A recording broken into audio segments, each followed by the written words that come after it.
Pues en la lectura de la semana, pues estamos con los mitos, ya tenemos prácticamente todo el año. Empezamos con los mitos africanos, que fue los mitos de los nativos del norte de América, y luego los africanos, que son los textos que nos dieron la pauta para iniciar esto, y de ahí, pues nos fuimos con los mitos griegos, guaraníes, aztecas, mayas, mexicas, por supuesto, y de todos los pueblos, hasta llegar a la actualidad, hasta llegar a la actualidad en la que vemos que los mitos están cada vez más vivos. Unos jóvenes que les gusta jugar con los videojuegos nos hacían ver que los videojuegos están basados en los mitos, están basados en los personajes, son los personajes de los mitos. Y ahí, pues, como en toda mitología, pues, hay adversarios, hay alter egos y todo lo demás. Así es que en esta semana estamos con los mitos del mundo mexica: maíz, sangre y huesos. El origen del mundo mexica, pues, ¿qué es el origen nuestro?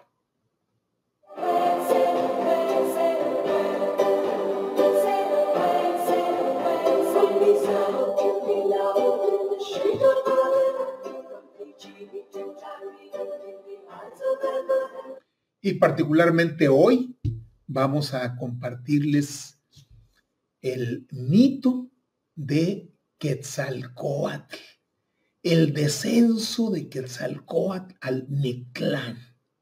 Es uno de los mitos más profundos, más significativos de la mitología mexica. Habla del origen de la humanidad, ni más ni menos, en el quinto sol, que es el que estamos viviendo en este momento y que está llegando a su fin, está llegando a su fin en estos 500 años que se cumplen precisamente en este 2025, cuando se fundó. ¿Sí? Bueno, se fundó hace 700 años y se inició un nuevo sol cuando la conquista, y ya estamos llegando al fin del quinto sol, así es que hay que prepararnos. Y en este origen de la humanidad, en este quinto sol, el papel de Quetzalcóatl como dios civilizador fue fundamental, pero también como dios, como héroe espiritual, capaz de enfrentar la muerte para devolver la vida.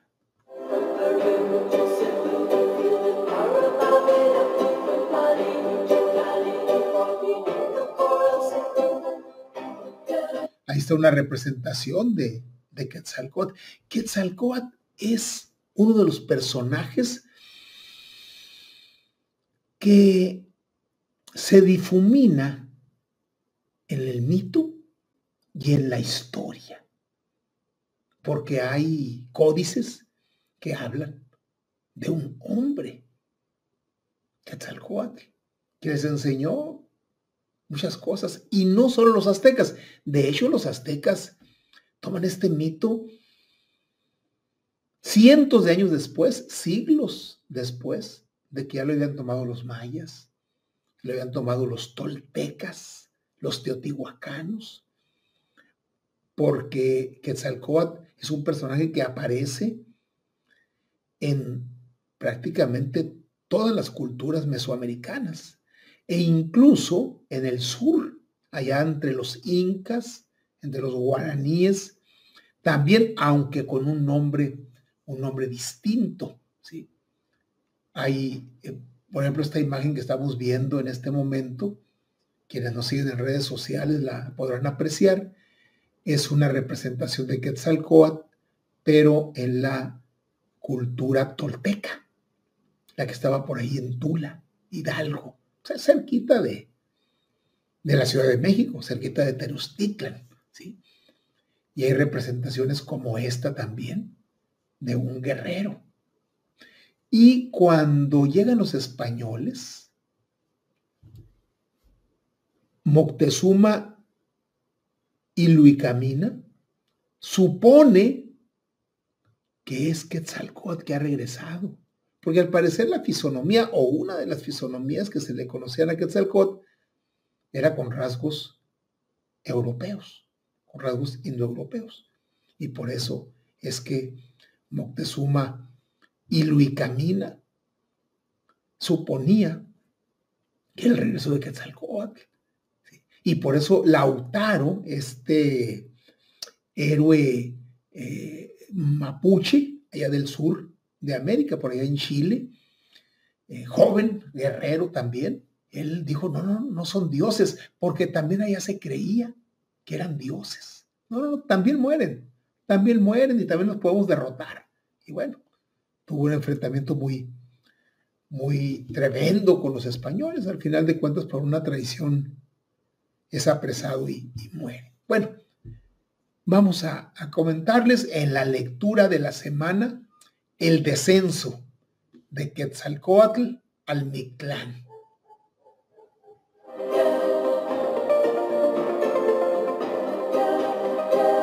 ¿Y qué es el Mictlán? Pues es el inframundo que aparece en todas las culturas de todas las latitudes de este planeta Tierra. Entre los hebreos se le llamaba Seol, entre los griegos se le llamaba Hades, y así. Pero todas las culturas tienen un inframundo, un mundo pues debajo del mundo, el infierno pues para algunos. Acá ya en la Edad Media nos empezaron a asustar con el infierno, con el fuego y con un diablo con cuernos y con cola y bueno, mil cosas, pero eso ya es una invención de la Edad Media para asustar incautos. Pero el inframundo pues existe, que es el lugar a donde van los muertos. ¿Sí? En el libro Óbolos para Caronte, de Pilar Medina y de Andrés Navarro, que aquí hemos estado comentando y que ya charlamos con Pilar, una de las autoras. Caronte era el dios que, tripulando una barca por el río, trasladaba las almas humanas hacia el Hades.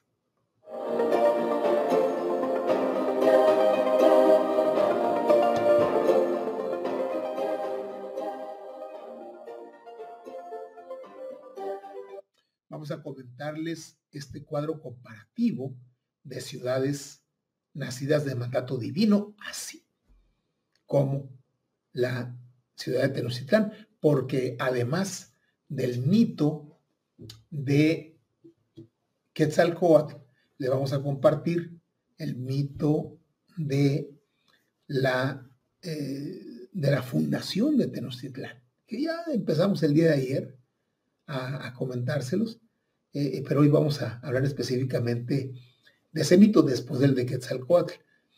Y luego vamos a presentarles este cuadro comparativo que tenemos aquí, que estamos presentando en este momento. Vamos a hacer la comparación correspondiente.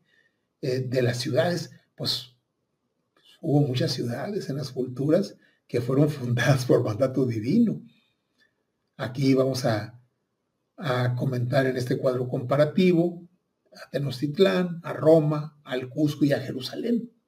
Las cuatro fueron nacidas de un mandato divino. Ortomolecular Sonora.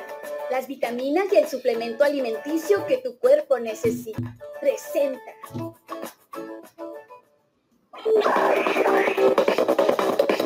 La lectura de la semana.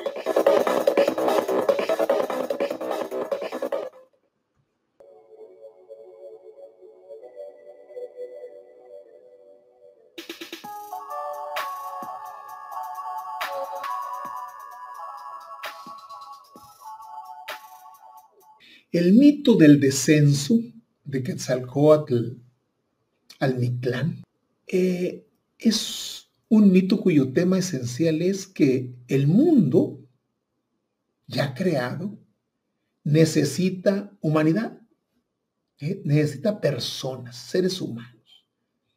Después de la creación del quinto sol, los dioses se dieron cuenta de que el mundo estaba vacío, no había seres humanos. Para completar la creación hacía falta crear a la nueva humanidad, que había sido ya destruida en el cuarto sol.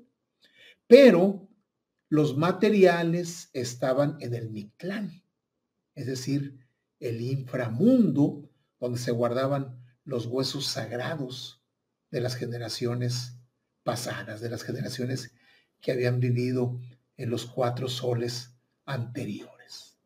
Y solo un Dios valiente podía bajar al Mictlán. Y ese Dios valiente fue Quetzalcóatl. Quetzalcóatl significa serpiente emplumada, serpiente de plumas hermosas, porque Coatl es serpiente y el Quetzal pues son plumas. Hay un ave que es el Quetzal, que es muy representativa, por ejemplo, de Guatemala, la región maya también. De hecho, la moneda de Guatemala es el Quetzal, ¿sí? Y bueno, y hay muchos quetzales ahí en el sur de México, en Centroamérica. ¿Sí?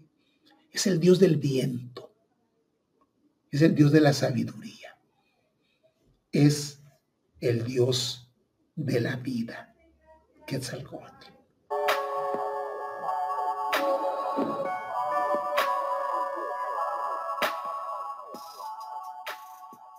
Y Quetzalcóatl descendió al inframundo, al Mictlán, acompañado de su nahual. Su nahual es su alter ego. De acuerdo a la mitología mexica, todos tenemos nuestro nahual. Todos. En las enseñanzas de Don Juan, Carlos Castaneda relata de cómo él se iba a transformar en su nahual. ¿Sí? Hay uno de los libros se llama El don del águila. ¿Sí? Entonces, todos los seres humanos, de acuerdo a la mitología mexica, azteca, tenemos nuestro nahual, que es nuestro alter ego, o sea, nuestro otro yo. En el caso de Quetzalcóatl, el nahual de Quetzalcóatl era un perro divino, el Xolotl. ¿Sí? Y bueno, Quetzalcóatl y su nahual, el Xolotl, atravesó los 9 niveles del Mictlán, enfrentando pues múltiples desafíos, nieblas, cuchillos voladores, montañas que chocaban entre sí, ríos de sangre y bueno, infinidad de pruebas mortales. Y finalmente llegó ante los señores de los muertos.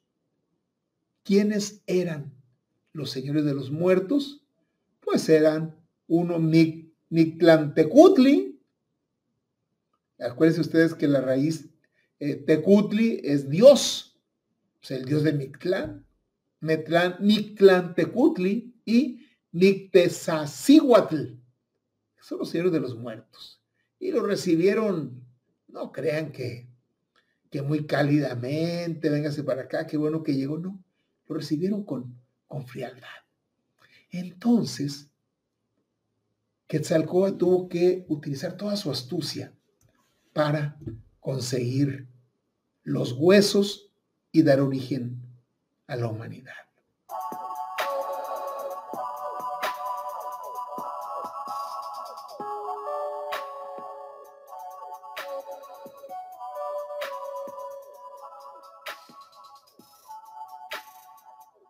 Quetzalcóatl pidió los huesos a Mictlantecutli y a Mictezacihuatl para crearlo a los nuevos humanos.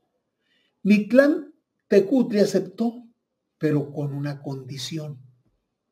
Debía tocar una caracola sin agujeros, como trompeta, pues algo imposible, pues, si no tiene por dónde sale el aire, pues no hay sonido. Bueno, pues esa es la prueba. Quetzalcóatl usó su ingenio. Llamó a los gusanos para que perforaran la caracola y a las abejas para que sudaran dentro. Así engañó al señor del inframundo, cumpliendo el reto. Aún así, Mictlantecutli, desconfiado, le tendió una trampa. Mientras que Quetzalcóatl huía con los huesos, cayó en un pozo. Los huesos se rompieron y se mezclaron. Algunos se hicieron más pequeños, otros más grandes. Por eso la humanidad es diversa. Hay altos, hay bajitos, hay fuertes, hay frágiles, hay gruesos.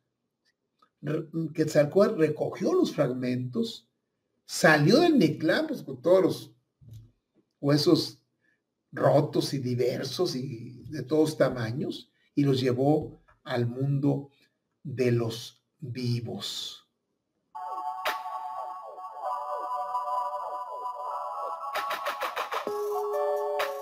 Entonces, ya de vuelta, Quetzalcóatl entregó los huesos a los dioses, quienes los molieron, pues en un metate, obvio, en una piedra de moler, esa piedra que se hace de granito.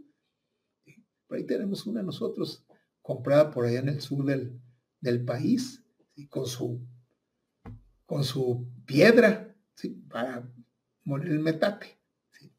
Los mezclaron con su propia sangre, los dioses, con la propia sangre, y con maíz sagrado.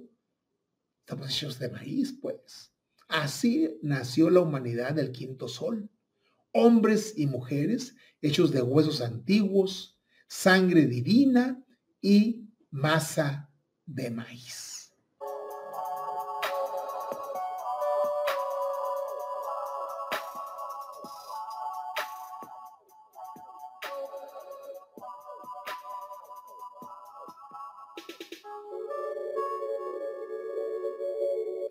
¿Qué nos enseña este mito? Ahí les va un sencillo análisis. Quetzalcóatl no es un guerrero, es un héroe espiritual. Es un mediador entre el mundo de los vivos y el inframundo. Y va al inframundo no para conquistar, sino para rescatar lo que hará posible la vida. Es un elemento clave de Quetzalcóatl. Fíjense, en los mitos mesoamericanos de todos los pueblos, existe otro personaje que es Tezcatlipoca. Tezcatlipoca, en algunas de las culturas, lo presentan como un dios no solo distinto a Quetzalcóatl, sino rival de Quetzalcóatl, que se enfrentan los dos. Podemos decir que Quetzalcóatl es un dios luminoso y Tezcatlipoca es un dios oscuro, de las sombras. Bueno, pero en otras de las culturas o en otros relatos de las culturas, Quetzalcóatl y Tezcatlipoca son uno mismo. Es la misma persona en donde se manifiesta la dualidad. Esta dualidad que aparece en los mitos y aparece a lo largo de todas las historias y mitos de Mesoamérica y de los mexicas, de los mayas, etc. Y también de Oriente, también de Egipto, de todo el mundo. La dualidad, que es la vida, pues, o sea, la noche y el día, es la dualidad cotidiana. La maldad y la bondad, el frío y el calor, el yin y el yang, dirían los orientales, los chinos. Entonces, en algunos de los relatos, en algunas de las culturas, Quetzalcóatl y Tezcatlipoca es la misma persona. ¿Y qué significa eso? Pues que todas las personas tenemos nuestro lado luminoso y tenemos nuestro lado oscuro. ¿cuál va a predominar? El que alimente usted. Son dos seres. Y al que usted alimente, ese va a prevalecer. Al que alimente la sociedad. Y miren, esta idea ya ha sido demostrada por la neurociencia.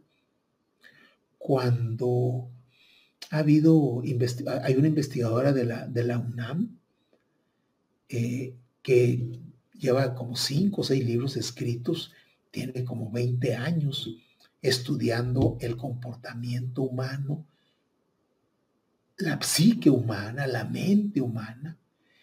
Ha entrevistado a asesinos seriales, ha interactuado con personajes como el Mocha Orejas. ¿Te acuerdas de ese personaje que secuestraba y de manera muy cruel le cortaba las orejas a los secuestrados, a pesar de que pagaran el rescate? Entrevistó esta doctora neurocientífica, entrevistó a la Mataviejitas, esta enfermera que según ella le hacía un favor a los muy ancianos y los mataba para que no siguieran sufriendo mientras ella los cuidaba como enfermera. Bueno, ella estudió y alguna de las conclusiones a las que ha llegado ella es que en el ser humano existe ciertas regiones cerebrales que tienen predisposición a la maldad. En algunos seres humanos, por sus genes, por su composición biológica, fisiológica, neuronal, está más pronunciada esa región propensa a la maldad. Y el planteamiento de la doctora Ostrowski, como se apellida, es que si uno detecta desde que ese nuevo ser nace, detecta que trae esa propensión a la maldad, pero lo cría en un ambiente sano, en un ambiente positivo,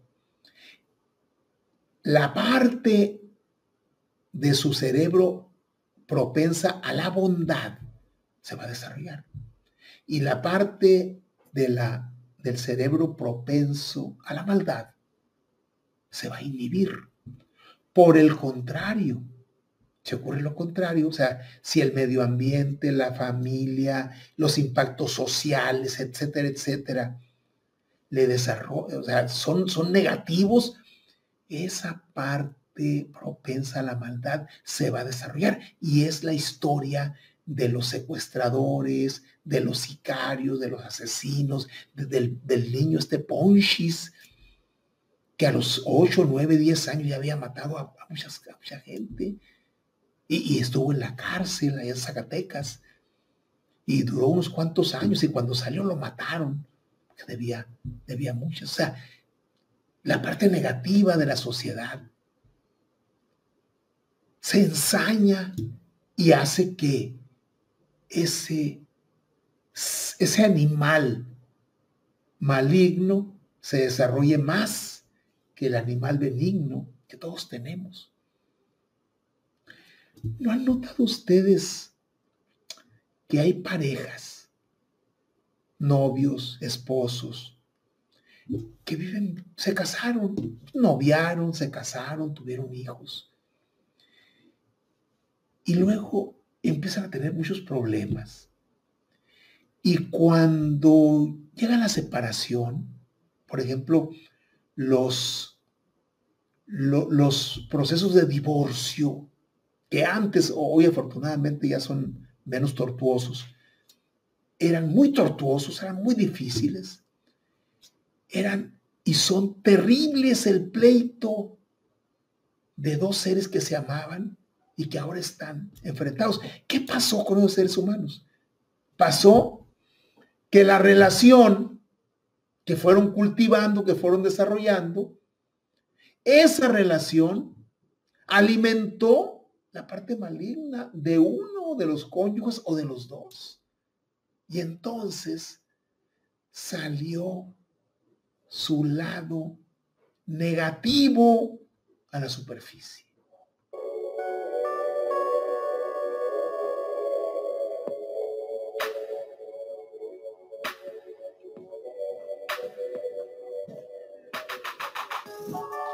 Pues eso es lo que dice este mito de Quetzalcóatl, que Quetzalcóatl y Tezcatlipoca, el lado luminoso, espiritual, bueno, y Tezcatlipoca, el lado de la sombra, lo negativo, lo malo, eran la misma persona. No andaban tan equivocados nuestros antepasados indígenas.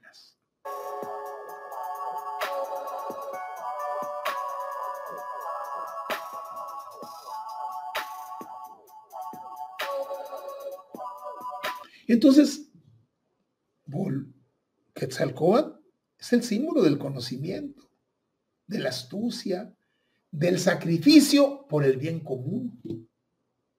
Otro elemento importante que podemos rescatar en este análisis es el valor del maíz y de la sangre.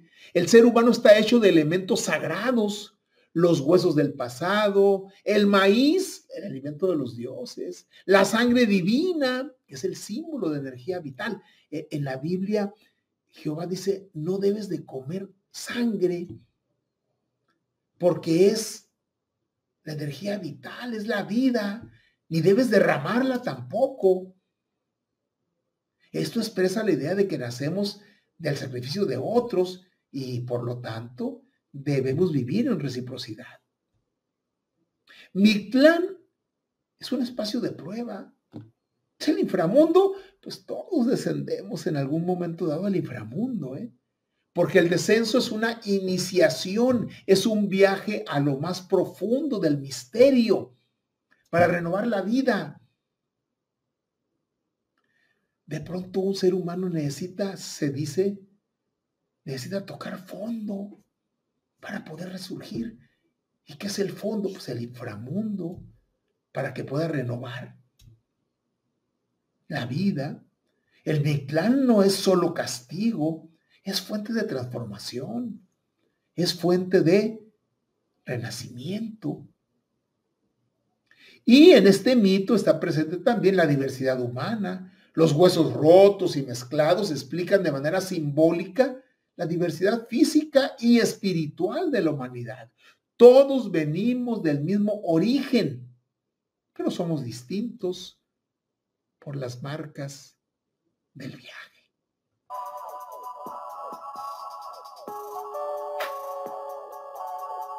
Así pues, como reflexión final de este mito, podemos decir que Quetzalcóatl no descendió al inframundo para vencer, sino para recuperar la memoria de los que ya no están y darles nueva forma.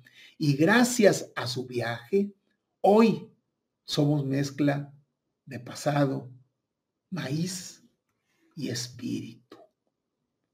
En un mundo que teme la muerte, este mito nos enseña que el inframundo no es el fin, es el lugar donde empieza la vida.